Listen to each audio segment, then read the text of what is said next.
Coming up on ATV News. Utah State Student Association declared a mental health crisis. We'll tell you why they did it and what they're doing to fix it.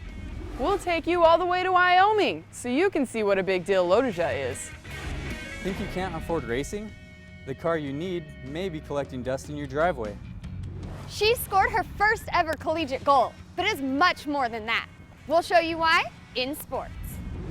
We've got fall colors in the mountains. I'll tell you if we're going to have the weather to match. All that and more. This is ATV News.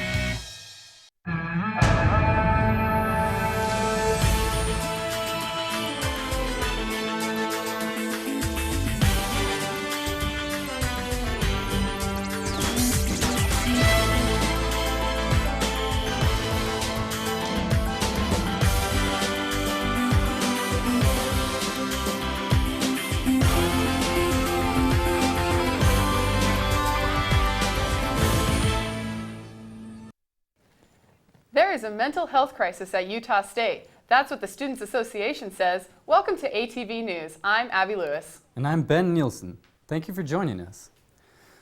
Last week, USUSA passed a bill saying that every year Utah State has multiple suicides and suicide attempts. And there's a 4 to 6 week waiting period for counseling appointments.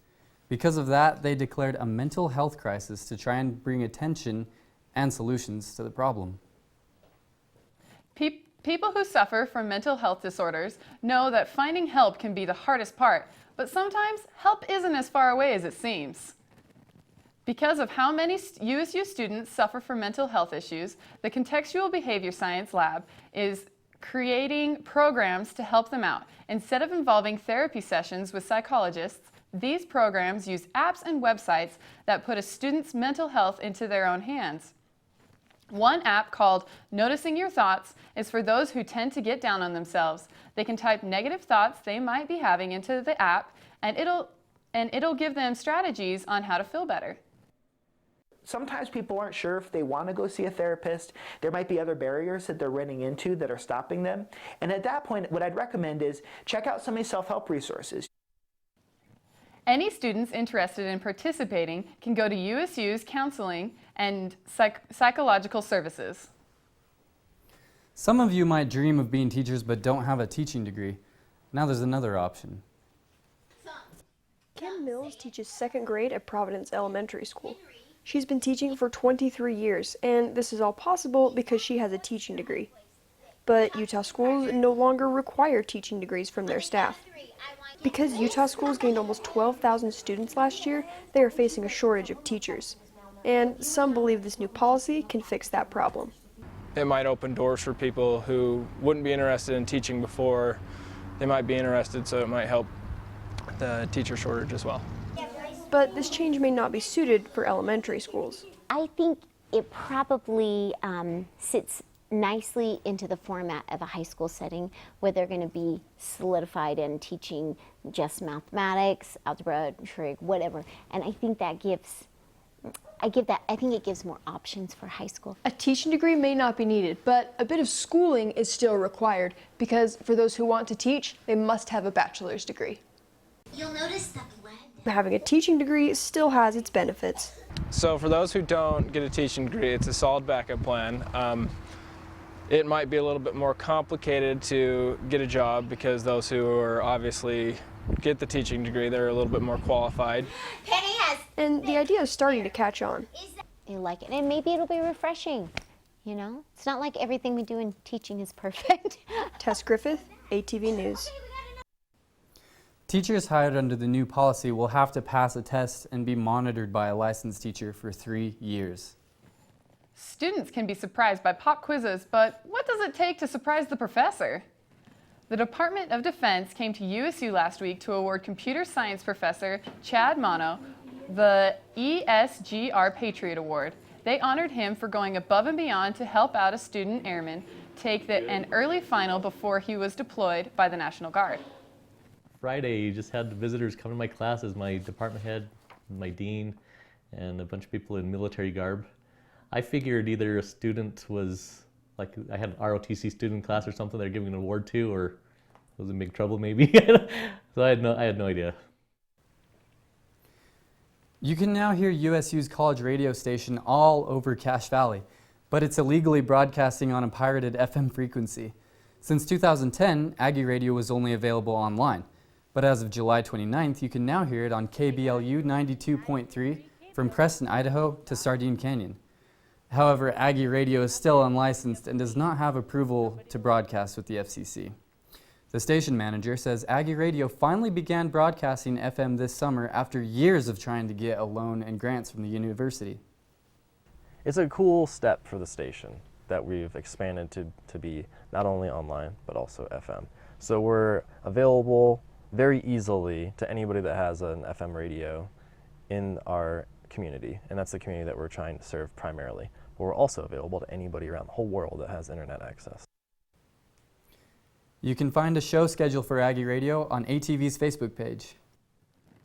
If you've ever dreamed of driving a race car around a track, but don't have thousands of dollars to get started, there's a new kind of racing for you. Claire King is live outside to explain what it is. Claire? Thanks, Abby. If you're the owner of an older car like this one, or happen to have one laying around in the weeds somewhere, then you might be able to start your racing dreams next week.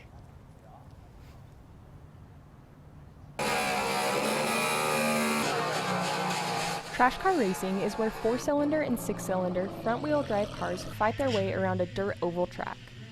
Kind of like Mario Kart, where everyone's racing each other, but you can knock each other off the course. Racers run by the same rules of derby. Almost anything goes. You can hit, smash, bash, push them out. You just can't hit the driver's side door. The cars cost anywhere from a couple $100s to free. With costs this low, anyone can do it. Round the corner, You don't gotta be a redneck. You just gotta wanna be here and gotta have fun. The drivers aren't the only ones having fun. The crowd loves it. Kinda dangerous, but kinda awesome. Good fun, good family, wholesome, good fun. Oh! And the crashes, see? But when you're behind the wheel, remember these racers consider this to be good old fun.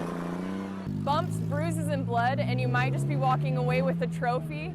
So what's making these drivers do it? I have extreme road rage and PTSD, and this is the only place to do it legally. Woo! Those 6-cylinders are nasty, aren't they?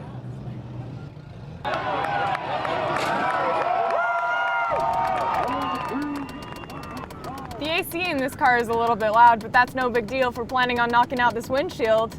The last race of the season is on Saturday the 17th in Tree Mountain. If this sounds like something you'd like to get involved with, the next season will start in May. Back to you in the studio. Thanks, Claire. When we come back, does the idea of hurling pumpkins hundreds of feet through the air excite you? Coming up, your chance to live that dream. The Fine Arts Courtyard looks like this, but not for long. We'll show you why it's changing and when you'll have access to it.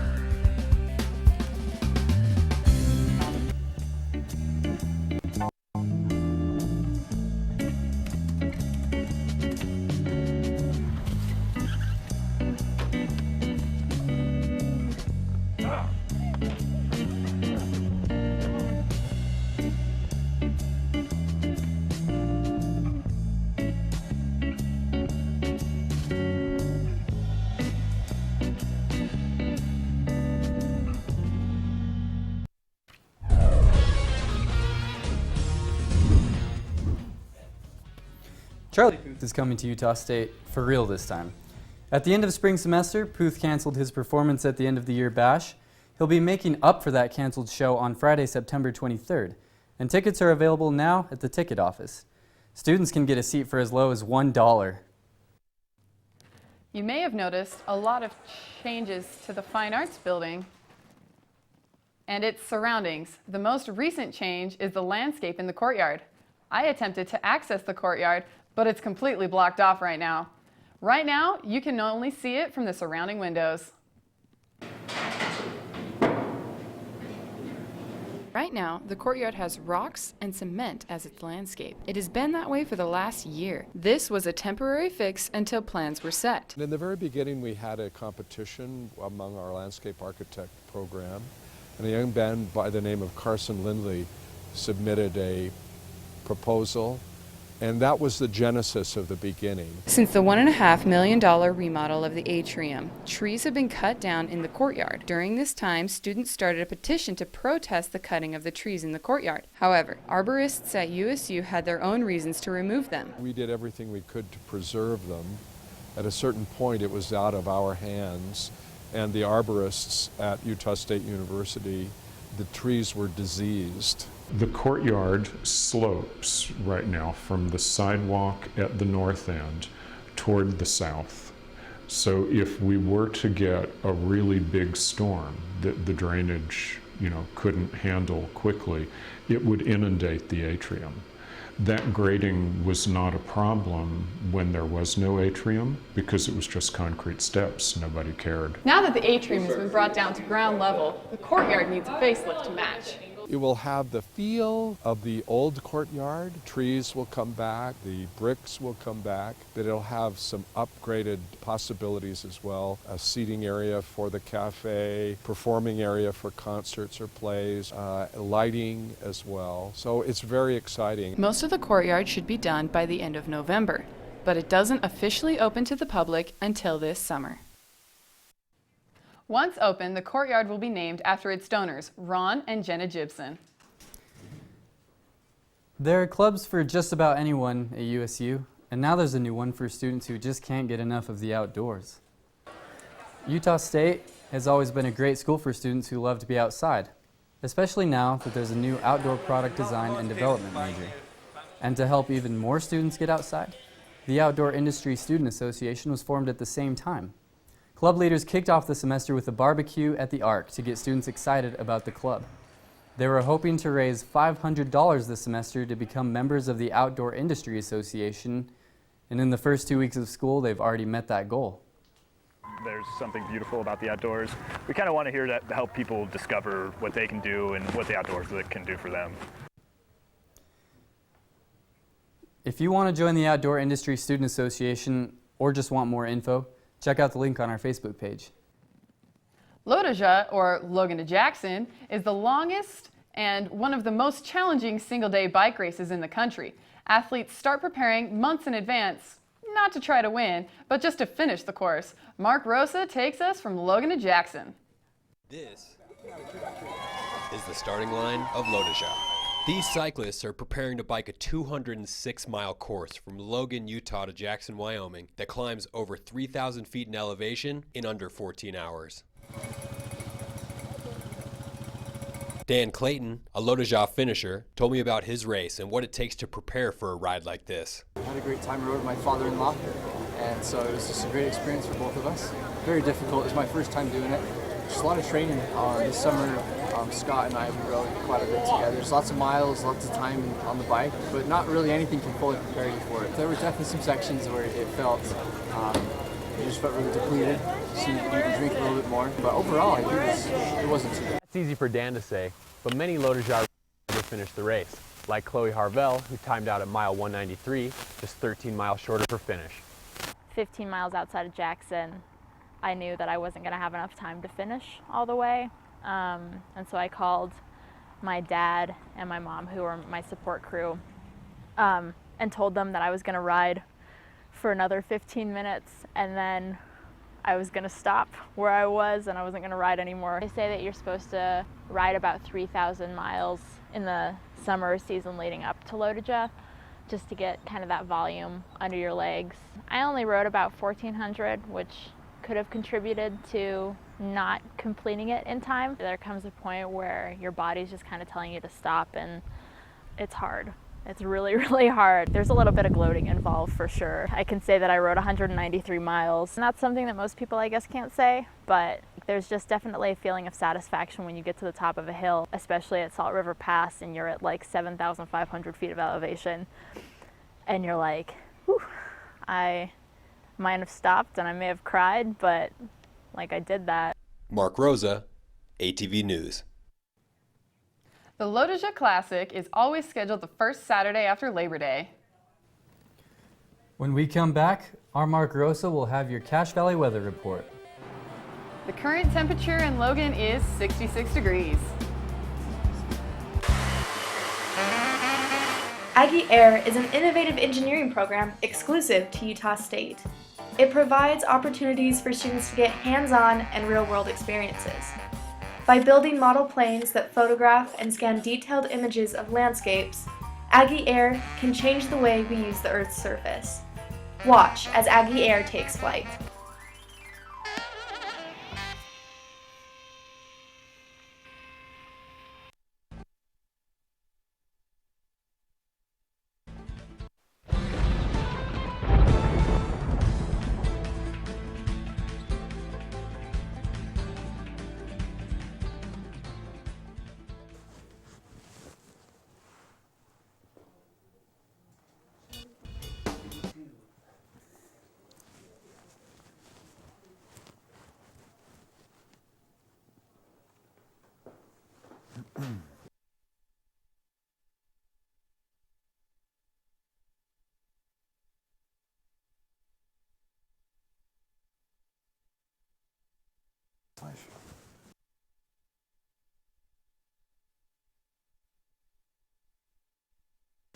Welcome back. Let's take a look at our national weather forecast here.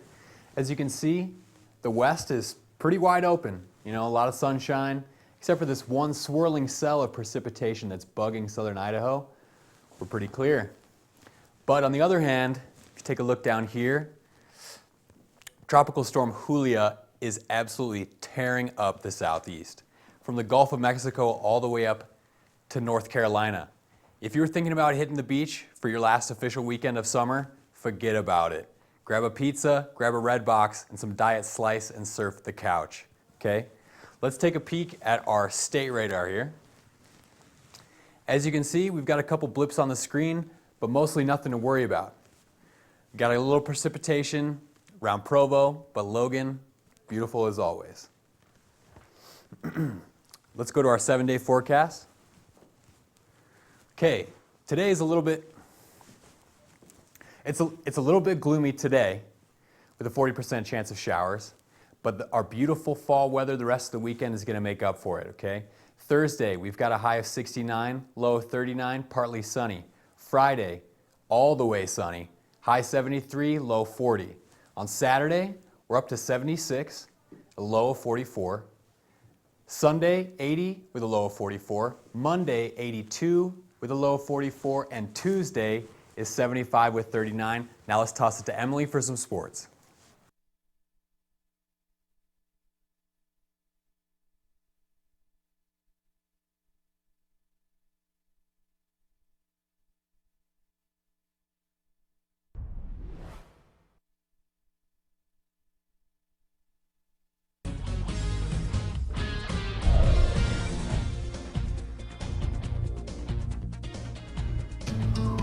You wouldn't let money just blow out of your house. So when your AC or heater is on, make sure the doors, windows, and fireplace flue are shut tight. If you're headed out, turn down the AC or lower the heat by 10 degrees. And always keep your water heater set at 120. A little bit of common sense goes a long way. Get more great tips at energysaver.gov.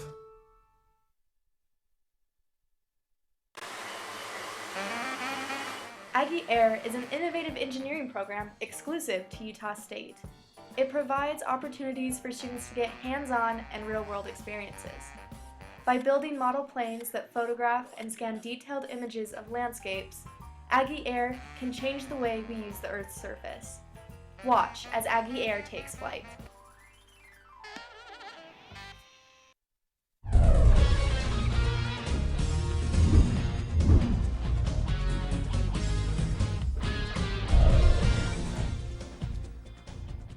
Welcome back. I'm always curious to see our Aggies of tomorrow, so I'm going to take you to Friday night when Skyview took on Weber in Smithfield for some high school football. Weber with the ball to start, Austin Bartholomew goes deep and finds his man. Brendan Dean takes it to the end zone for a touchdown. Skyview with the ball now, hand off to Brock Mortensen. He finds the open lane right up the middle, breaks a couple tackles to take it in for 6. Later, Bobcats with the ball again, and the pass comes right at the cameraman. Just watch this, it's insane. And unfortunately out of bounds, but Abby is okay.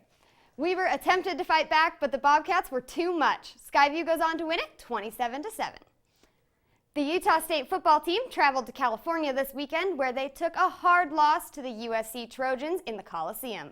This week, they're back in action against Arkansas State in the MAV Friday for the whiteout game. The NFL season officially began Sunday, but no one can seem to stop talking about Colin Kaepernick and some other players' actions in the preseason, and it has nothing to do with how they played. Starting in the preseason, Kaepernick decided to sit for the national anthem to protest what he calls the unequal treatment of blacks in the U.S. This has people all over the country talking, and many athletes, like soccer star Megan Rapinoe, jumping into the movement. But students at Utah State aren't sure if Kaepernick's action is enough. There hasn't, to my mind, or at least from what I've seen, there hasn't been any actual physical action, maybe money donated or things done aside from kneeling or holding your fist up or something like that during the protest. But it has the possibility of doing that, because that's how these things get started, is first a conversation and then you actually get some sort of groundwork. 50% of our state and national representatives don't stand up during the national anthem often. So I think it's interesting that we're protesting about the fact that one man isn't standing up for a game that he has a choice to sit down at. And we pay attention to that, but we don't pay attention to the bigger things, like the people in our nation that can actually make change are doing the thing that we're protesting. I just think it's kind of ridiculous, because I think we treat everybody fairly well, and if they disagree with that, they should go live somewhere else. Whether the protest makes the difference athletes are hoping for or not, it's certainly pulling a lot of national attention, and maybe that's enough to start making change. Men's tennis star Jaime Barajas is the first Aggie in history to receive a singles ranking from the Intercollegiate Tennis Association. Barajas ranks in at number 123 on the list. Moving over to the field, USU soccer had a full weekend at home when they took on the Gonzaga Bulldogs and Sam Houston State. Utah State started the weekend with the Bulldogs, and at the end of regulation, they're all tied up, so we had to go into some extra time. We got Bailey Hammond, tumbles a little bit, but gets possession. Quick pass to Jessica Brooksby, who finds Wesley Hamblin. She's gonna find her, and there she is. And the way to the net is clear, and goal Aggies! Utah State wins 2-1. And there was a lot of celebrating, yay! And we're gonna fast forward through this because there was a lot of celebrating. They're still celebrating, look at that. And then Saturday against Sam Houston, with a pass from Jordan Chung-hoon, freshman Alicia Robinson, she stumbles, gains control, and takes it to the net for her first collegiate goal. But she is not done there. She celebrates a little bit with her team before following it up with not just this goal, but another one in just a few minutes, making her the first freshman with a hat trick since 1999. I wanted a goal pretty bad. I've had some chances in previous games, and I'm like, it's gonna come, just keep pushing. And finally, I don't know, it just happened today. Utah State won the match 8-0. The Aggies will return to action at Chuck and Gloria Belfield Saturday when they take on in-state rival BYU in a matchup you're not going to want to miss. Utah State volleyball held the annual USU Invitational this weekend. They started play with back-to-back matches Thursday. The first game, USU taking on UC Riverside. Aggies dominate on defense with blocks like this from Erica Moscoso and Lauren O'Brien. Senior Hannah Gleason gets the dig and a spike from Lauren Anderson, and the Aggies easily take 3 sets in a row for the win. Quick turnover to Portland State. Aggies take the first 2 sets with an explosive spike from Anderson. Portland battles back and takes the next 3 for the win, leaving Coach DeBose and his team looking frustrated at 1-1 on the day. USU back at it Friday afternoon, taking on Southeastern Louisiana. Aggies take the first 2 sets, but make a few mental errors like this one here. Oh, all the way off into the crowd, and drop the third. Fourth set, both teams with a strong volley, and they're gonna go back and forth for a second, and then SLU's Monica Ramone, she goes for the dig, but just can't quite get there. Utah State takes the set 25-19 and the match 3-1. Utah State traveled to Orem for an in-state contest last night with UVU. They won the match 3-1. Back to you, Ben and Abby. When we come back, we'll show you how to stay safe while you're getting inked. There's a growing need for medieval technicians. No experience required. See how you can be a part of this year's pumpkin throwing event.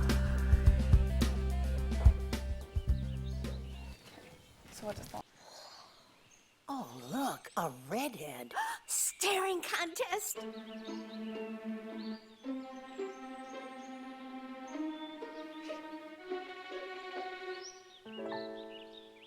You still got it. I know. Come alive with the forest. The dad was cute. They were looking right at us. Visit discovertheforest.org to find a forest near you.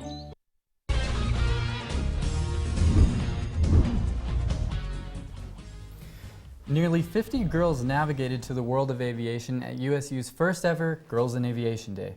Our Morgan Pratt jetted to the airport where she spoke with future pilots. Zero is the freezing point of water.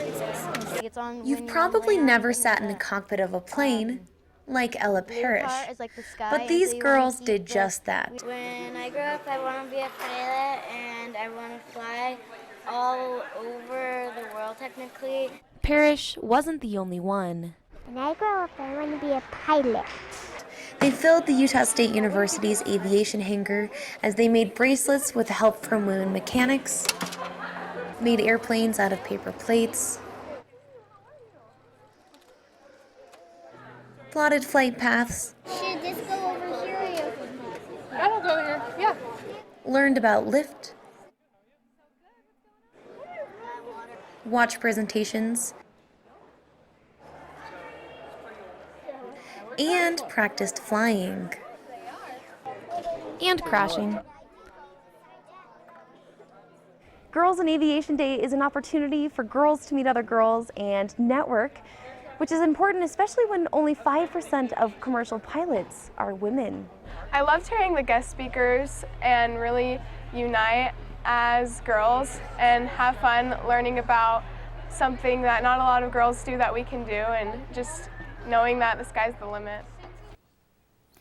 Women in Aviation International distributed more than $10 million in scholarships to girls seeking jobs in aviation in the last 20 years. The annual pumpkin toss is just around the corner, but the American Society of Engineers needs your help. These massive trebuchets don't just appear. We're looking for people who know. They need students like you in order to reach their October pumpkin throwing potential. We're looking for anyone. We're looking for people who know how to build things, know how to design things. We're looking for engineers, non-engineers, English majors, history majors, anyone who likes to pick up a hammer. Both students and non-students can sign up by emailing asmeaggie@gmail.com. And they say they'll send you all the info you need. Many of us have seen homemade and professional tattoos, but what's the right way to go about getting a tattoo? Our Kaylin Taylor takes us to find out. Tattoos come in every shape and size, but Wes Steele says the biggest choice is who to get it from. You have to trust the person you're going to. Like, I wouldn't just go to any Joe Schmo on the street offering free tattoos. Jim Zana, the owner of Sailor Jim's Electric Tattoo in Logan, agrees. Go to the shop, meet the artist, make sure that you feel like there's some sort of connection, that you're finding people that you feel like you can communicate with. Zana says more and more often, people, usually college or high school age kids, are skipping out on the professional shops and tattooing inside their own homes. Is the one that my friend did. Was a good friend of mine who invested in the equipment. He was just looking to practice his craft. Said, hey, you can try it out on me. Typically they do it a lot cheaper. But when you skip visiting a professional, is it really worth it? The biggest concern is the quality of what you get. Money that you saved or the hookup you got is gonna fade pretty quick, whereas the tattoo that you can be proud of or not is still there. Cleanliness is also a concern because you don't want people reusing any of their needles or having unsanitary conditions. Dr. Jim Davis says infections are rare but tend to be serious when they happen. I've seen amateur tattoos done over moles, and the moles turn into cancer, and now they've got a mess. I've seen infections, I've seen inflammations. Dr. Davis encourages people to visit professionals, and Zaina has the same idea. Yeah, let's just try to do it right. One shot, no regrets, you know? Kaylin Taylor, ATV News. Thanks for joining us.